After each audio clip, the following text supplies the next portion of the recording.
नमस्कार, आप देख रहे हैं सिटी पोस्ट लाइव। मैं हूं सृष्टि राज। बाहुबली विधायक रिथलाल यादव की संपत्ति जब्त होने वाली है। इसके लिए पटना पुलिस ने ईडी को पहले ही प्रस्ताव भेज दिया है। और क्यों रिथलाल यादव की संपत्ति जब्त होने वाली है, इसके ऊपर हम चर्चा करते हैं हमारे साथ उपस्थित सिटी पोस्ट लाइव के संपादक दीपक शर्मा जी से। देखिए, यह संपत्ति इसलिए जब्त होने वाली है क्योंकि PMLA prevention of money laundering act, इसके तहत पटना पुलिस ने, बिहार पुलिस ने ईडी को प्रस्ताव भेजा है। अब सिर्फ रिथलाल यादव की संपत्ति जब्त नहीं होगी, रिथलाल यादव के भाई पिंकू यादव की भी संपत्ति जब्त होगी। और पुलिस ने पता लगाया है अपनी जांच में कि बड़ी संख्या में ऐसे फ्लैट्स हैं पटना में और बिहार के दूसरे शहरों में, और प्लॉट्स हैं जिसे बाहुबली रिथलाल यादव और पिंकू यादव और उनके लोगों ने गलत तरीके से, अवैध तरीके से कब्जा किया है। अब इसीलिए ईडी को प्रस्ताव पटना पुलिस ने भेजा है कि रिथलाल यादव और उनके भाई पिंकू यादव और उनके की जो संपत्ति है वो जब्त हो। अब इसे कोर्ट से मंजूरी मिलते ही जब्ती की जो प्रक्रिया है, जब्ती की जो कार्रवाई है वो शुरू कर दी जाएगी। अब इस बारे में बड़ा अपडेट यह है कि पटना पुलिस ने इस बारे में जानकारी देते हुए बताया है कि 100 से अधिक छोटे बड़े ज़मीन के प्लॉट्स हैं और फ्लैट्स हैं जिन्हें पुलिस ने ऑलरेडी चिन्हित कर लिया है, आइडेंटिफाई कर लिया है। अब ये जो 100 से अधिक छोटे बड़े ज़मीन के प्लॉट्स हैं, इस संपत्ति और फ्लैट्स हैं, इसकी कीमत कितनी होगी सोचिए। इसकी कीमत करोड़ों में नहीं होगी, अरब में जाएगी। क्योंकि पुलिस की जांच में पता चला है कि जिन इलाकों में ये जो प्लॉट्स हैं और ये जो फ्लैट्स हैं, वहाँ फीट से ज़मीन बिकती है, वहाँ कट्ठा से, डिसमिल से ज़मीन नहीं बिकती है, फीट से ज़मीन बिकती है। तो यह जो ज़मीन है, जो 100 से अधिक छोटे बड़े ज़मीन के प्लॉट्स हैं और फ्लैट्स हैं, इनकी संपत्ति करोड़ों में नहीं है, बिल्कुल भ्रम में मत रहिएगा, अरब में जाएगी संपत्ति। अब पुलिस यह पता लगाने में जुटी है कि यह तो 100 से अधिक प्लॉट्स और फ्लैट्स तो बिहार में हैं, क्या दूसरे राज्यों में भी हैं? और पुलिस जांच में पता चला है कि यस, दूसरे राज्यों में भी प्लॉट्स हैं, दूसरे राज्यों में भी फ्लैट्स हैं। अब उनके बारे में भी तहकीकात और जानकारी जुटाने में पुलिस लगी है। पटना के जो एसएसपी हैं कार्तिकेय शर्मा, नए जो एसएसपी बने हैं, उन्होंने बताया है कि पिंकू यादव, रिथलाल यादव के साथ साथ कुल 7 अपराधियों की संपत्ति जब्त होगी और इसकी कार्रवाई शुरू होगी जैसे ही कोर्ट से इसकी मंजूरी मिल जाएगी। अब ये जो 7 लोग हैं, इनमें से 2 तो हमने बता दिया, रिथलाल यादव और पिंकू यादव। बाकी जो 5 कौन हैं, इनके बारे में जब हमारी एसएसपी कार्तिकेय शर्मा से बात होगी तो हम और जानकारी जुटाएंगे। लेकिन देखिए, अब इसके बड़े परिणाम होंगे क्योंकि यह बात कहीं से छिपी हुई नहीं है। और जो अभी कारोबारी ने, जो यादव जाति से ही आते हैं, उन्होंने आरोप जो लगाया था रिथलाल यादव पर कि रिथलाल यादव स्टैम्प पर लिखवाकर रंगदारी लेता है।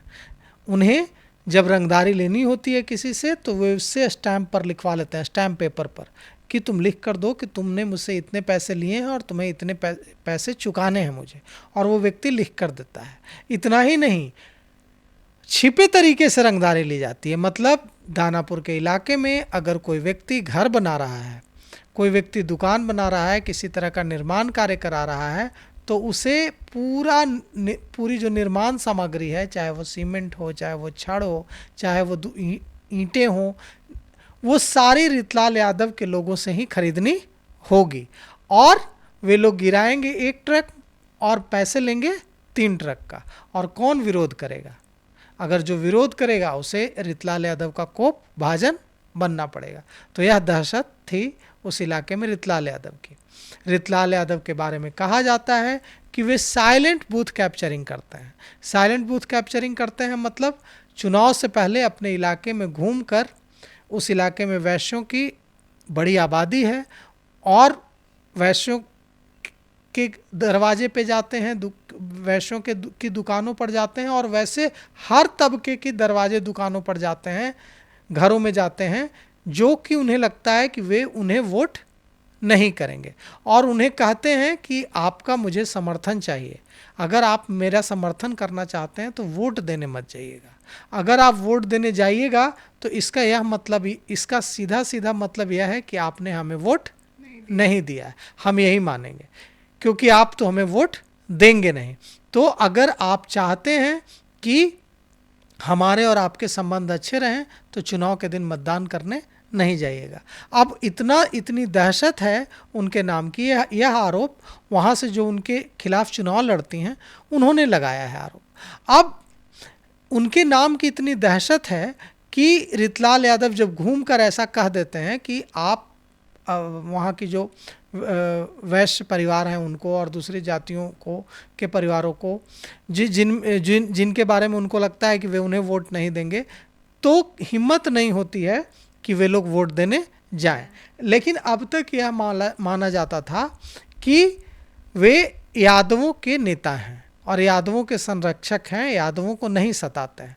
लेकिन इस बार उनकी यह इमेज ध्वस्त हो गई है, क्योंकि जिस व्यक्ति ने, जिस कारोबारी ने आरोप लगाया है, उस व्यक्ति ने सीधे सीधे तौर पर कहा है कि हमें कहा गया कि तुम्हें इतनी की रंगदारी देनी है, और जब हमने कहा कि हम भी यादव समाज से आते हैं तो और आपको ही वोट देते हैं, आपके समर्थक हैं, तो भी उनका दिल नहीं पसीजा। रितलाल यादव ने कहा कि हाँ, तुम्हारे ही वोट से हम जीतते हैं, और कहा कि यादव हो या किसी भी जाति के हो, रंगदारी तो देनी पड़ेगी। तो यह आप समझ लीजिए कि उस इलाके में क्या खौफ है। अभी 2010 के चुनाव की बात करें कि 2010 के चुनाव से पहले उन्होंने सरेंडर किया था, जेल से ही निर्दलीय लड़े थे लेकिन हार गए थे। 2016 में बिहार विधान परिषद के सदस्य बने, उस समय भी रितलाल यादव जेल में ही थे। 2020 में जमानत पर रिहा हुए और दानापुर से राजद के टिकट पर लड़े और चुनाव जीत गए। अब सवाल यह उठता है कि इस बार रितलाल यादव का क्या होगा, क्योंकि रितलाल यादव पर भारतीय जनता पार्टी, जनता दल यूनाइटेड के नेता ने तमाम नेताओं ने मोर्चा खोल रखा है रितलाल यादव को लेकर।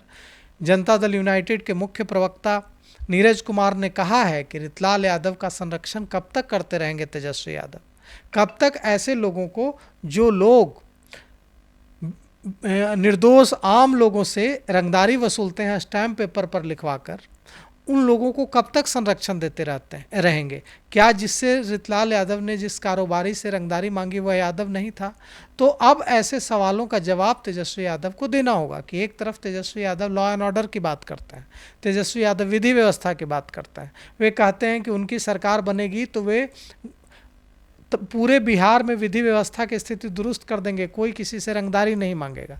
और दूसरी तरफ उनके जो खास विधायक हैं रितलाल यादव, जो उनके काफ़ी करीबी माने जाते हैं, उनका यह चेहरा सामने आता है और वो कहीं दूर दराज के भी नहीं हैं, पटना के दानापुर के हैं। तो ऐसे में तेजस्वी यादव के लिए भी आसान नहीं होगा इस बार रितलाल यादव को चुनाव मैदान में उतारना और रितलाल यादव के लिए पक्ष में जाकर चुनाव प्रचार करना और उनके लिए वोट मांगना।